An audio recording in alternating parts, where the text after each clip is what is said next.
오늘 하나님께서 우리에게 주시는 말씀은 사도행전 13장 42절에서 52절까지 말씀입니다.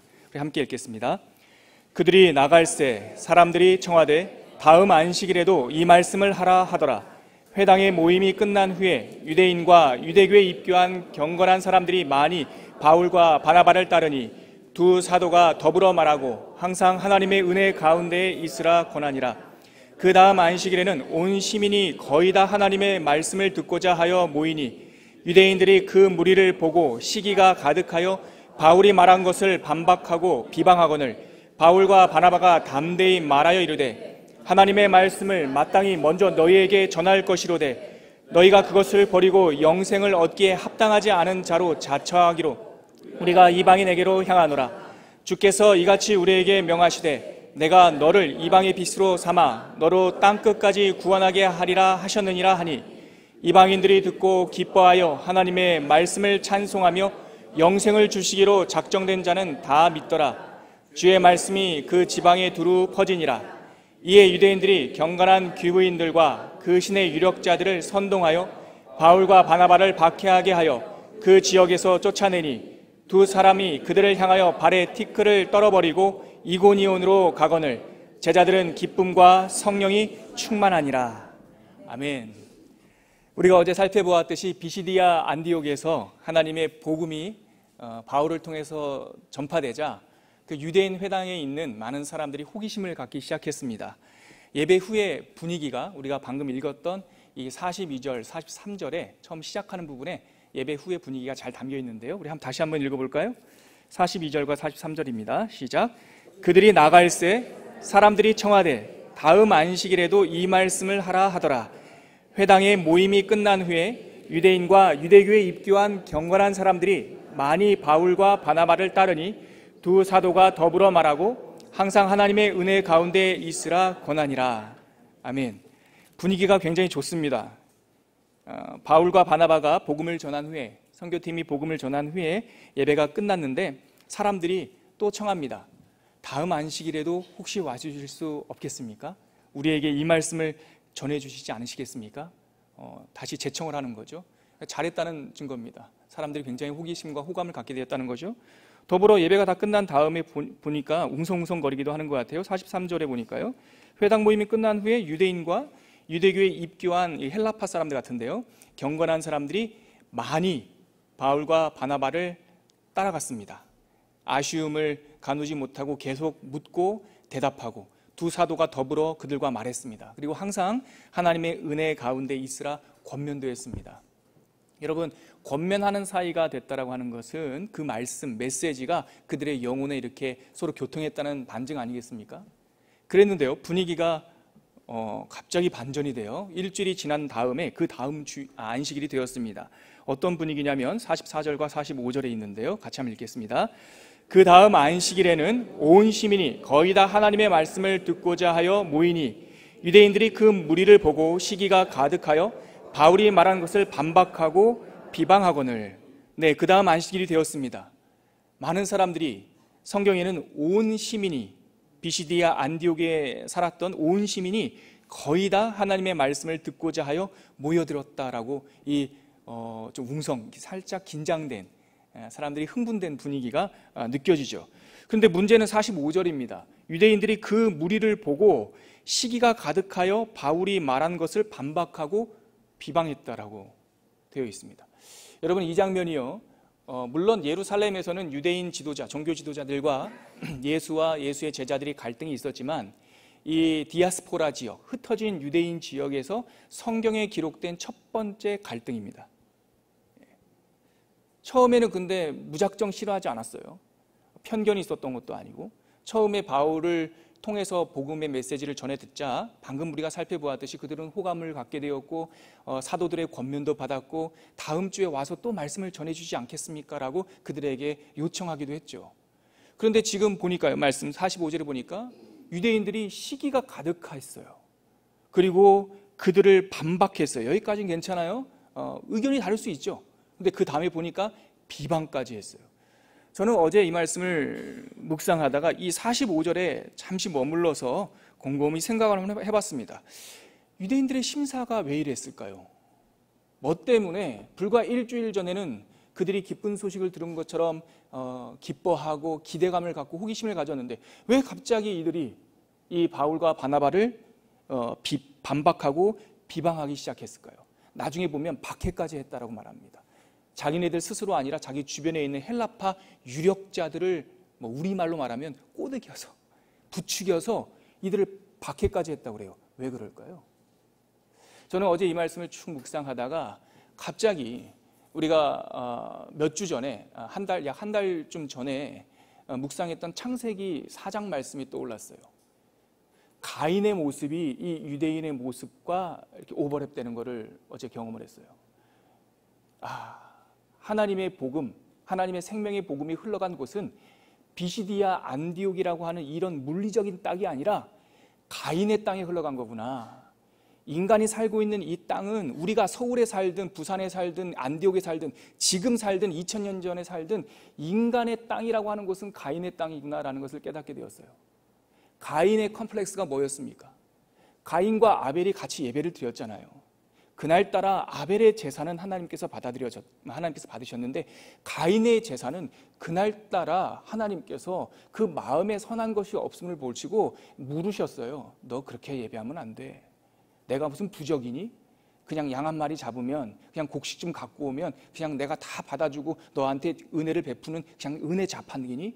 우리는 그런 게 아니잖아. 하나님께서 가인에게 그 제사를 물으셨어요. 그런데 문제는 뭐냐면 하나님의 낙원을 떠난 인간의 이 죄의 증상이 뭐냐면 자기 예배가 받아들여지지 않은 것이 왜 아벨 탓이냔 말이에요. 아벨만 아니면 자기 제사가 받아들여집니까? 아벨을 죽이면 자기 제사는 날마다 하나님 앞에 하나님이 선택할 수 없는 그냥 절대 항수가 되는 겁니까? 아니잖아요. 근데 가인은 생각하기로 내 제사가 받아들여지지 않은 것은 나와 하나님과의 관계가 문제가 아니라 저 동생 녀석 때문이야. 그리고 동생을 죽여버린 거예요. 이게 바로 우리의 죄의 증상 아닙니까? 여러분, 하나님께서 유대인을 선택하신 것이 이방인들에 대한 상대평가로 세워주신 겁니까? 그렇다면 이방인들이 다시 하나님께 돌아온다라고 하는 것이 유대인들이 버림받았다는 증거입니까? 왜 이방인들이 많이 하나님께 돌아와서 하나님 말씀을 듣는 것을 가리켜 왜 유대인들이 시기하고 분내고 불과 일주일 전까지만 하더라도 랍비여 다음 주에도 와주시겠습니까? 말했던 그 복음을 향하여 왜 이방인들이 돌아오는 모습을 보고 그들이 시기하고 질투하고 이방인을 죽이지는 않았지만 가인처럼 칼만 있었다면 여기서 우리들의 오래된 원조의 질병을 저는 발견을 해요. 유대인뿐이겠습니까, 여러분? 우리는 예외입니까? 우리는 얼마나 수많은 이방인들을 정죄하고 잘라내고 평가하고 오해하고 심지어는 그 이방인을 미워하기 위해서 하나님의 말씀까지 등집니까? 장로교회는 순복음교회를 비판하고 순복음교회는 감리교회를 비판하고 감리교회는 성공회를 비판하고 왜 그래야 됩니까? 장로교도 하나님께서 선택한 하나님의 교회요. 순복음도 좀 유별나긴 하지만 하나님께서 그때에 선택한 하나님의 교회예요. 성공회도 마찬가지고 성공회가 카톨릭 신부님들 같은 옷을 입고 로만 이 칼라의 옷을 입고 있다고 우리가 막 정죄하고 비난할 필요 없고 감리교는 또 성공회에서 나왔다고 자기 그 뿌리가 좀 오염됐다라고 막 비판할 필요 없고 여러분 다 부분 하나님께서 만들어가는 하나님의 형제 자매들이에요. 이 유대인의 모습을 통해서 우리 자신을 발견하게 되는 거죠. 자칫하다가는 우리가 가인의 땅에 그 가인의 법률에 눌려 살 수 있겠구나. 지금 유대인들이 이렇게 시기하고 분노한 것이죠.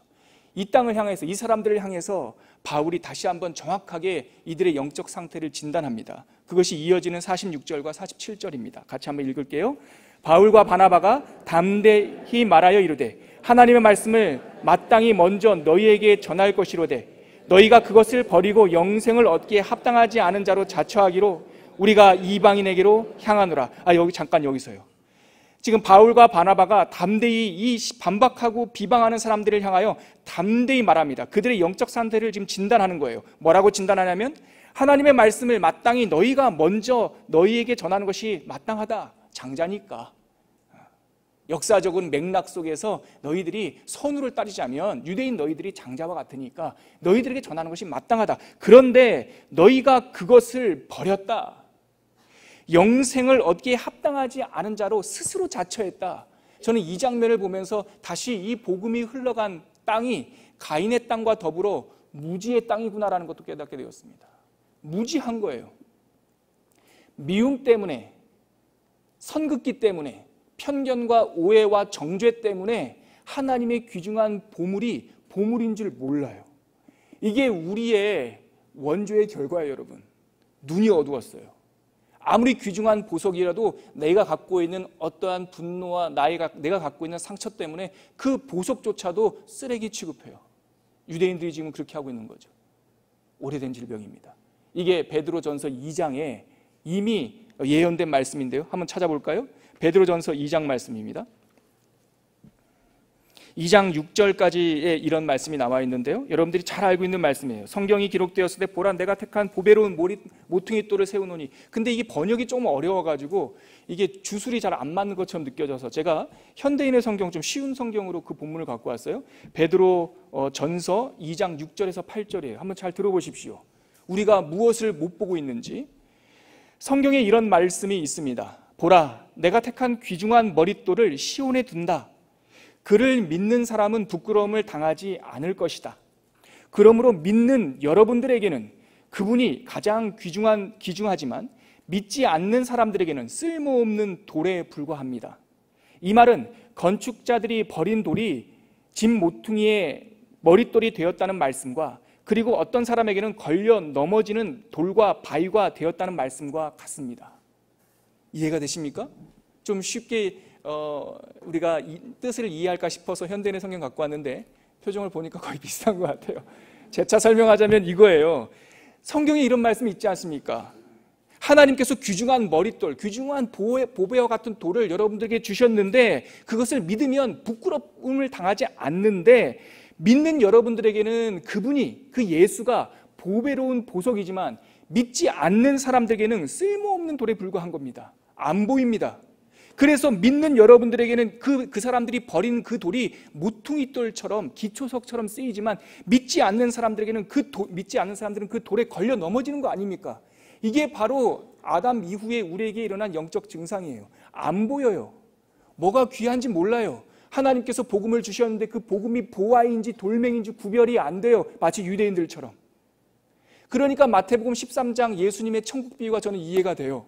예전에는 제가 한동안 이해 못했어요. 뭐냐면 밭에 감추인 보화 비유. 여러분들 혹시 기억나십니까? 13장 44절에 있는데 예수님은 이렇게 말씀하셨어요. 얘들아, 천국은 말이다 마치 어떤 밭에 감추어 놓은 보화와 같아. 어떤 소장농이 가다가 그 밭을 갈다가 그 보화를 발견했지. 그랬더니 이 소장농이 가서 자기의 모든 것을 팔아 그 밭을 샀어. 왜? 그 안에 있는, 밭 안에 있는 보화 때문에. 저는 예전에 이 비유를 읽을 때 좀 마음이 어려웠습니다, 사실. 왜냐하면 저도 중고등학교를 지나면서 도덕책을 공부한 사람이라서 법률은 모르지만 남의 땅에 있는 보화를 발견했으면 주인을 찾아줘야지 왜 그거를 네가 가져? 이래서 어려웠어요. 근데 나중에 베드로전서 2장 방금 읽었던 이 말씀, 너희들에게는 보배롭지만 믿지 않는 사람에게는 돌이다, 돌. 이 말씀을 읽고 예수님의 천국 비유가 이해가 됐어요. 그리고 아멘이 됐어요. 여러분, 그걸 발견한 그 사람에게는 그 밭에 있는 그게 보화인데요, 집주인한테는 돌멩이에요. 거치는 돌이에요. 스캔달렌, 걸려 넘어지는 장애물이에요, 장애물. 그러니까 주인의 눈에도 보화인 것이 아니라 발견한 그 사람에게만 보화인 거예요. 유대인들이요, 하나님께서 사도 바울을 통하여서 예수 그리스도의 보화와 같은 보물을 전해주셨는데 그들의 시기와 미움과 우월의식과 이 줄긋기와 편견 때문에 그 복음을 쓰레기 취급하고 있는 거예요. 지금 그거를 버려버린 거예요. 그래서 구원받지 못한 자처럼 스스로 자처한 거예요. 지금 그렇게 사도 바울이 정확하게 진단하고 있는 것이죠. 오늘 본문으로 다시 한번 가볼까요? 그럼에도 불구하고 하나님의 복음이 어떻게 됩니까? 47절 같이 한번 읽겠습니다. 시작. 주께서 이같이 우리에게 명하시되 내가 너를 이방의 빛으로 삼아 너로 땅끝까지 구원하게 하리라 하셨느니라 하니, 이스라엘 백성들이, 유대인들이 그것을 몰라봐도 그것이 생수인지 구정물인지 몰라봐도 하나님의 생수는 계속 흘러가서 이방인들에게 빛이 되고 이방인들을 살리는 생명의 강수가 된다라고 지금 말씀하고 있는 것이죠. 그리고 났더니 그 말씀을 옆에서 들은 그 이방인들이 하나님께 영광을 돌리는 장면이 48절과 49절에 나옵니다. 같이 한번 읽을게요. 이방인들이 듣고 기뻐하여 하나님의 말씀을 찬송하며 영생을 주시기로 작정된 자는 다 믿더라. 주의 말씀이 그 지방에 두루 퍼지니라. 유대인들은 반대했지만, 유대인들은 비방했지만 하나님의 말씀은 그 영생을, 생명을 주시기로 작정된 자들에게 다 흘러갔고 그 말씀이 그 지방에 두루 퍼지게 된 겁니다. 그런데 이 장면을 보고 유대인들은 또 어떻게 할까요? 그들의 반대를 그치지 않죠. 더 극심하게, 제가 모두에 말씀드렸지만 또 주변에 있는 사람들, 다른 사람들을 부추겨서 이 사도들을 박해하게 합니다. 그 내용이 50절에서 51절까지 있는데요, 일단 같이 한번 읽겠습니다. 시작. 이에 유대인들이 경건한 귀부인들과 그 신의 유력자들을 선동하여 바울과 바나바를 박해하게 하여 그 지역에서 쫓아내니 두 사람이 그들을 향하여 발에 티끌을 떨어버리고 이고니온으로 가거늘. 이 장면이 좀 의미가 있습니다, 여러분.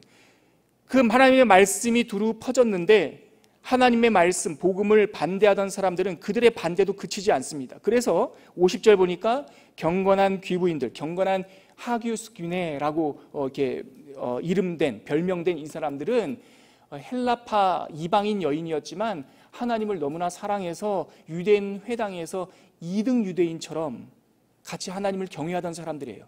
그러니까 하나님에 대한 열정과 하나님에 대한 영적인 것에 관심이 있던 사람이에요. 근데 지도자들이 눈이 어두우니까 이 경건한 귀부인들조차 부추기기 시작하는 거예요.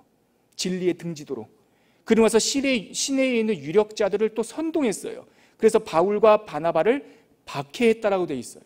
그리고 그 지역에서 쫓아냈어요. 그랬더니 바울과 바나바가 예수님이 이 땅에 계실 때 말씀하셨던 것처럼 너희들이 복음을 전하되 그 복음을 그 사람들이 받지 않는다면 발에 먼지를 털어버리고 미련 없이 떠나라. 네 일이 아니라 내 일이야. 너는 할 것만 해. 이렇게 하셨던 말씀에 따라 그들이 발에 티끌, 먼지를 털어버리고 떠나는 거죠. 근데 이 장면에서 여러분 잠깐 생각해 보자고요. 반대를 받았어요. 비방을 받았어요. 그리고 보니까 50절 말씀에 보니까 박해를 받았어요. 결국은 그래서 쫓겨났어요. 그러면 그 다음에 인과관계가 어떻게 돼야 됩니까? 이 사건이 우리들한테 일어났다면 우리가 선의를 가지고 복음을 전했는데, 제가 설교를 이렇게 했는데, 여러분 우리 설교가 유튜브에 들어간 거, 유튜브에도 나오는 거 아시죠? 제가 또 이번 주에 설교했다가 제가 한번 찾아보지 않았겠습니까?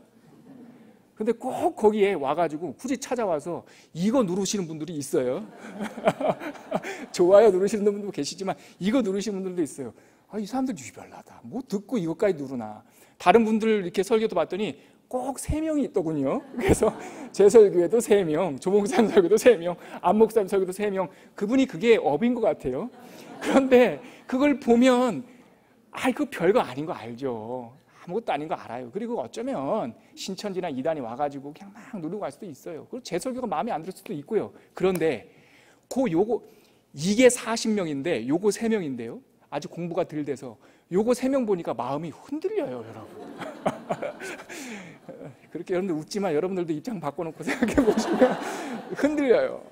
근데 여러분 보시자고. 요거 3번 해도 마음이 흔들리는데 선의를 가지고 배 타고 구부로를 지나 타우루스 산맥을 넘어와가지고 말씀을 전했다고요. 학자 랍비가. 그리고 자기네들이 원해가지고 일주일을 기다렸다 다시 왔잖아요. 그런데 원해가지고 했는데 비방하고 반대하고 박해하고 내쫓아버렸으면 이 사람들의 마음이 어떻겠냐고요. 마음이 어떻겠어요. 이렇게 되면 인과관계가 어떻게 되냐면 내쫓았더라. 그래서 그들은 힘들었더라.